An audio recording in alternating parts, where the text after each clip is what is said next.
اب آئیے اس مختصر سی سنت کی اتباع اور سنت رسول صلی اللہ علیہ وسلم کی پیروی کا یہ مختصر سی چیز، یہ فیضان سنت جس کا نام رکھا گیا، یہ فیضان سنت میرے ہاتھ میں ہے۔ اس کے لکھنے والا محمد الیاس قادری، جو اس کو خارا در کراچی، اور قیمت اس کی 110 روپے ہے، اور جناب علی یہ تحریک دعوت اسلامی کے بہت بڑے فاؤنڈر ہیں اور بہت بڑے یعنی کیا کہتے ہیں بزرگ مانے جاتے ہیں۔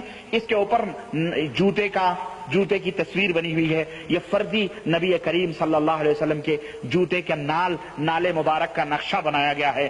اسی طرح سے مولانا اشرف علی صاحب تھانوی نے بھی اپنی کتاب میں نبی کریم صلی اللہ علیہ وسلم کی نال پاک کا نقشہ بنایا ہے، اور اس نقشے کے اوپر کیا لکھا ہے اس نے، پادڑی صاحب نے اس نے لکھا ہے، جو سر پہ رکھنے کو مل جائے نال پاک حضور تو پھر کہیں گے کہ ہاں تاجدار ہم بھی ہیں۔ اس نال پاک کے کیا فیضانات ہیں اور کیا برکات ہیں یہ میں اندر بتاؤں گا انشاءاللہ، فی الحال آپ اتنا رکھیں۔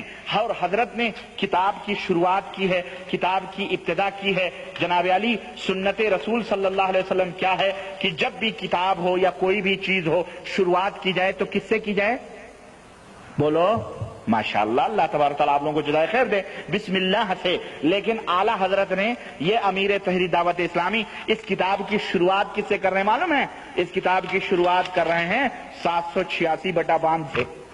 یہ ہے فیضان سنت۔ ان سے پوچھو پیارے میٹھے میٹھے اسلامی بھائیوں، یہ 786 ذرا میٹھے میٹھے بدعتی بھائیوں، یہ کون سی سنت ہے؟ بتلاؤ ذرا، نبی کریم صلی اللہ علیہ وسلم نے بتلایا ہے، پھر یہ 786 کیا ہے یہ بولو؟ کہیں گے یہ بسم اللہ کی گنتی ہے۔ تو ہم نے کہا بھئی بسم اللہ کی گنتی ہے تو پورے قرآن کی بنا کے لپیٹ لو، بسم اللہ پہ کیوں اکتفا کیا انہوں نے؟ پورے قرآن کی، اور پورے قرآن کی یہ بنا بھی چکے ہیں۔ ہاں، اور ایک دور آئے گا دیکھنا کہ 786 اور بسم اللہ کا بھی کچھ بنا کے، اور جناب علی پورے قرآن کو مثلا 1550 کر کے پورے نماز میں پڑھیں گے، کہیں گے یہ پورے نماز کا پورا قرآن پڑھ لیا گیا ہے۔ بولو ان سے، یہ بتاؤ یہ قرآن کی تحریف نہیں ہے؟ قرآن کی تحریف یہودیوں نے کی، اپنے توریت اور زبور کی تحریف کی یہودیوں، اور نصرانیوں نے انجیل کی تحریف کی۔ اللہ تعالیٰ نے انہیں لعنتی قرار دیا، اور تم قرآن کو گنتیوں میں لکھتے ہو تو تم لعنتی نہیں ہو؟ بولو۔ اور اگر کوئی شخص کھانا کھاتے وقت 786 کہہ لے، ہاں،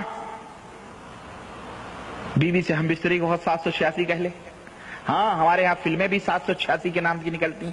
اس سال خواجہ غریب النواز ہمارے ہاں نا، اجمیر والے صوفی منقش جو داتا کے قبر پہ مجاور تھے پرسوں، پتہ ہے نا آپ کو؟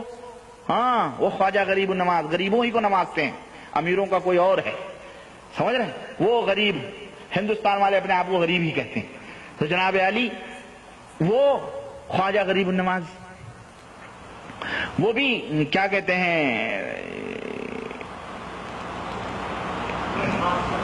786، اس سال غریب النواز کا بھی 786واں عرس ہوا ہے۔ ہاں 786 کا کیا ہوا ہے؟ عرس ہوا ہے۔ اور پاکستان اور بنگلہ دیش اور ہندوستان سے ٹرینیں بک ہو کر کے جناب علی اجمیر آئی ہیں، ٹرینیں بک ہو کر کے آئی ہیں۔ کون سا عرس ہے؟ 786 کا عرس۔ اور ایک ملے نے کچھ دنوں پہلے رمضان میں پتہ نہیں کون سی تاریخ کو کہا کہ یہ آج کا روزہ 786 منٹ کا روزہ ہے۔ کتنے منٹ کا؟ یہ بھوت دیکھیں یہودیوں کا کیسا سوار ہوا ہے، قرآن کریم کو کس طرح سے یہ تبدیل کر رہے ہیں، قرآن کریم کو گنتیوں میں لکھ رہے ہیں۔ یہ بتاؤ یہ اسلام ہے یا کفر ہے؟ یہ اسلام نہیں، یہ کفر ہے۔ تم نے اپنے کتاب کی ابتدا کی بسم اللہ الرحمن الرحیم سے نہیں، تم نے 786 اور وہ بھی بٹا 92 محمد صلی اللہ علیہ وسلم کا نام رکھا گیا۔ کیا؟ بٹا 92۔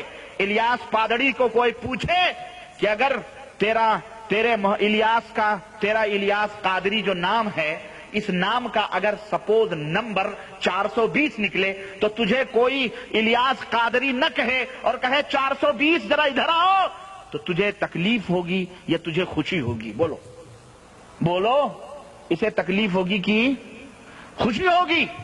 غم ہوگا یا خوشی ہوگی؟ بولو۔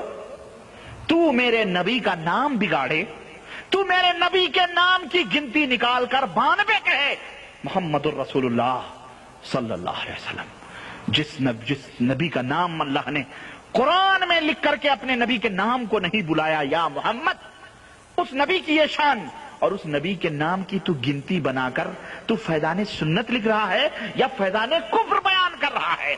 یہ نبی کی توحید ہے یا نبی کی محبت؟